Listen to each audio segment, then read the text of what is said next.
नागपुरात जी युती तुटली काँग्रेस आणि पवार गटाची, अनिल देशमुख यांनी आरोप केलेला की काँग्रेसने विश्वासघात आमच्यासोबत केला म्हणून. नाही, त्या संदर्भात थोडी माहिती मी घेतली. मध्यरात्रीपर्यंत ही चर्चा चालली होती. राष्ट्रवादीच्या कडून आवाजवी काही जी मागणी होती ती काही योग्य नव्हती आणि आमच्या मजबूत जागेवर त्यांनी दावा केलेला होता अशी माहिती मिळाली. तरी पण समझोता करून ते प्रश्न मिटवता आला असता. थोडी टोकाची भूमिका घेतल्यामुळे नागपुरामध्ये ही युती तुटल्याची आता माझ्याकडे माहिती आहे. परंतु एक आहे की तसंही आता राष्ट्रवादी शरद पवार साहेबांचं फार मर्यादित त्यांचा पक्ष आहे आणि तरी आमचा प्रयत्न होता की उबाठाबरोबर आणि शरद पवार साहेबांच्या बरोबर युती करायची, आघाडी करायची. हा आम्ही सुरुवातीपासूनच आमच्या पक्षाचं मत होतं, आमच्या अध्यक्षांचं मत होतं, विकास ठाकरेंचं, आणि त्यांनी त्या दृष्टीनं प्रयत्नही केले होते. परंतु अपेक्षेपेक्षा जास्त जागेवर तडजोड करणं शक्य नव्हतं आणि त्या ठिकाणी त्यांची भूमिका अत्यंत मागणी चुकीची होती असं माझं मत आहे. मुंबईत वंचितने 62 जागा दिल्या होत्या, त्यापैकी 16 जागेवर वंचितसाठी उमेदवारच नाही. नाही, ज्यावेळेस परत केल्या त्यावेळेस आता तिथे उमेदवार शोधणं त्या एवढ्या लवकर काही शक्य नव्हतं आणि म्हणून आम्ही तर त्यांना दिलेलं होतं. त्यांच्या मागणीप्रमाणे त्या जागेवर खरं तर काँग्रेसचं वर्चस्वच होतं. परंतु आघाडी म्हटलं की तडजोड करावी लागते. त्यामुळे वंचितबरोबर तडजोड करत असताना त्यांनी मागितलेल्या त्या जागा आपण दिल्या. पण त्यांच्याकडे उमेदवार नाही तर जागा मागितल्या का हा प्रश्न येतो. आणि मागितल्यावर मग तिथे उमेदवार जर नव्हते तर त्यांनी काँग्रेसला पूर्वसूचना दिली असती तर काँग्रेसने त्या ठिकाणी उमेदवार उभे केले असते. यातून ज्या 16 जागेवर काँग्रेसही नाही आणि वंचितही नाही याचा अर्थ कार्यकर्त्यामध्ये एक चुकीचा संदेश या आघाडीच्या निमित्तानं गेलेला आहे. नगर पंचायतप्रमाणे परत महानगरपालिकेमध्ये 3 सत्तेचे पक्ष वेगवेगळे लढत आहेत. पुढील विरोधकांची स्पेस कमी करण्याचा प्रयत्न नाही, तो प्रयत्न नेहमी आणि साकळ्यानं राहिलेलाच आहे. त्यामध्ये काही आपण हे नाही. आता एकदा अंतिम यादी येऊ द्या आणि कोण कोणाचे उमेदवार लढत आहेत त्यावर नंतर आपण बोलूच. परंतु सत्तेमध्ये एकत्र राहून निवडणुकाला मात्र वेगवेगळी भूमिका घेण्याची जे काय चाललेलं आहे हे त्यातून नक्की आहे की यांच्यामध्ये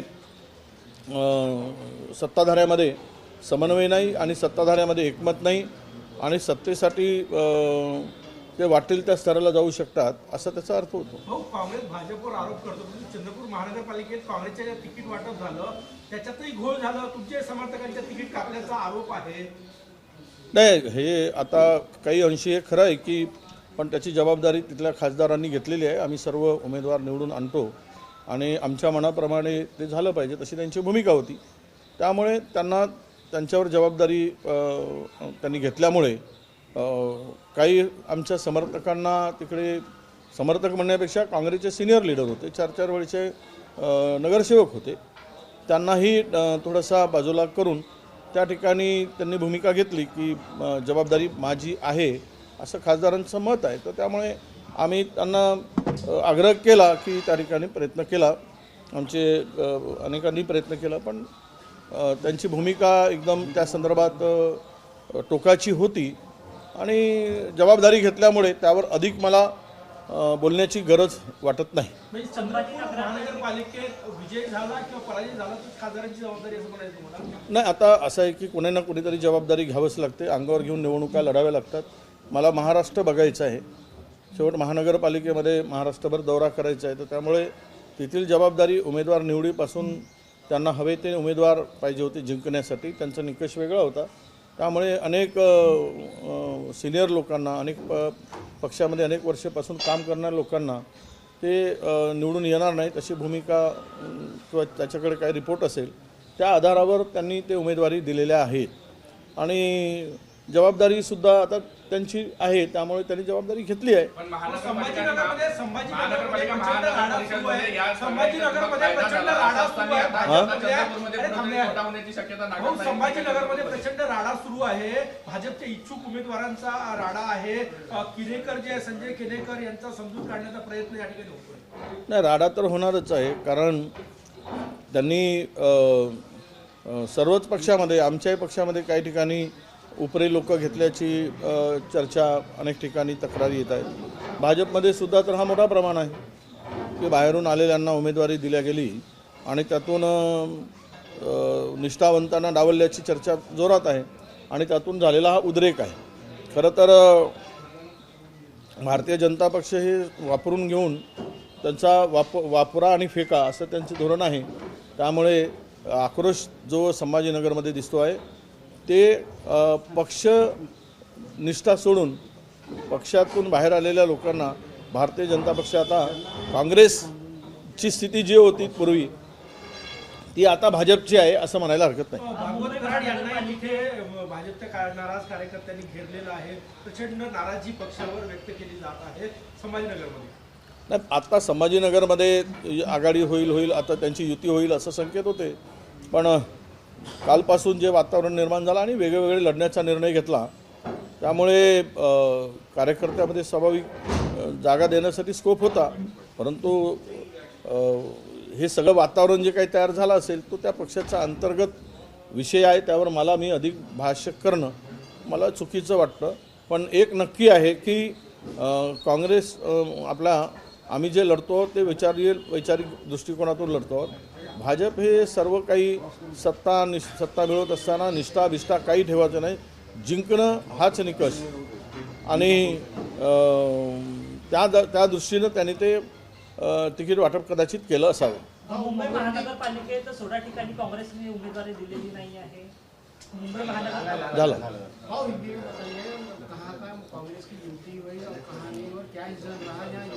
नहीं. देखिए, कल तक तो जो स्थिति थी वो पूरी तरह क्लियर नहीं थी. आज सब कारपोरेशन का स्क्रूटनी के बाद में अंतिम यादी जब लगेगी तभी इस बारे में कहाँ पे किस जगह किसकी युति हुई और यही हम लोग स्पष्ट करेंगे. अभी आज के तारीख में ये बताना उचित नहीं कि कई जगह युति हो गई, फिर कुछ जगह अलग दूसरे ने वही पार्टी के लोगों ने उम्मीदवार भी खड़े किए, तो उसको युति या आघाड़ी कैसे कह सकता है, कैसे कह सकते. तो इसीलिए ये जो अभी सामने चित्र आएगा आज और कल, तभी हम बता पाएंगे कि कारपोरेशन में कहाँ अलायंस हुआ है.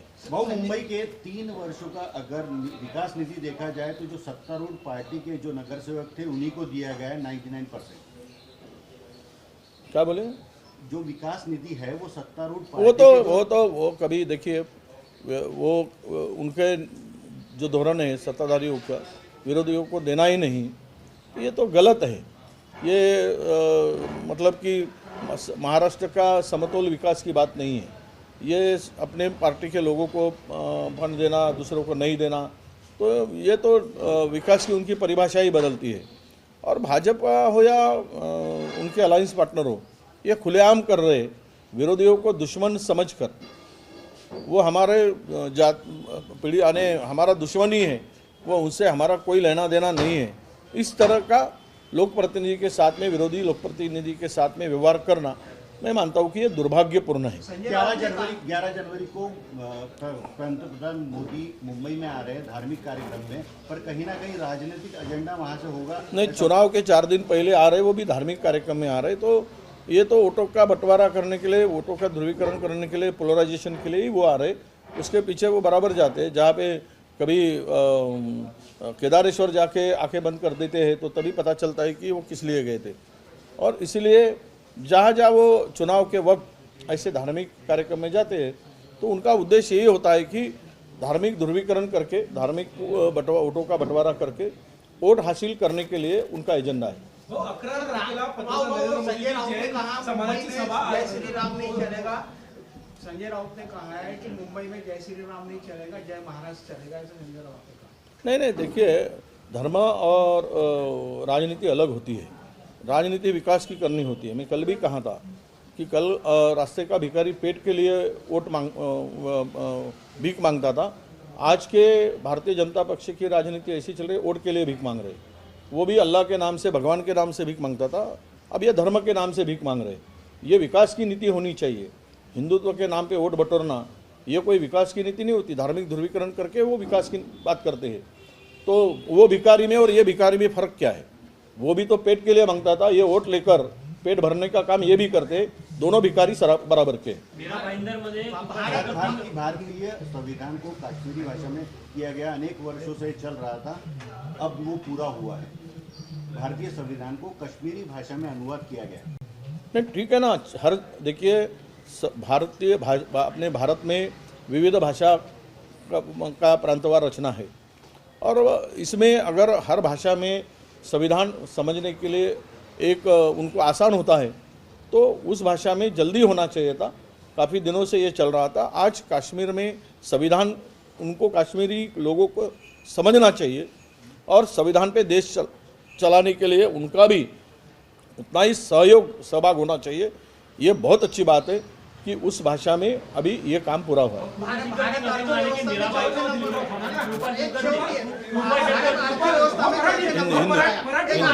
आखिरी हिंदी। हाँ, भारत अर्थव्यवस्था में चौथे नंबर पे आया कैसे?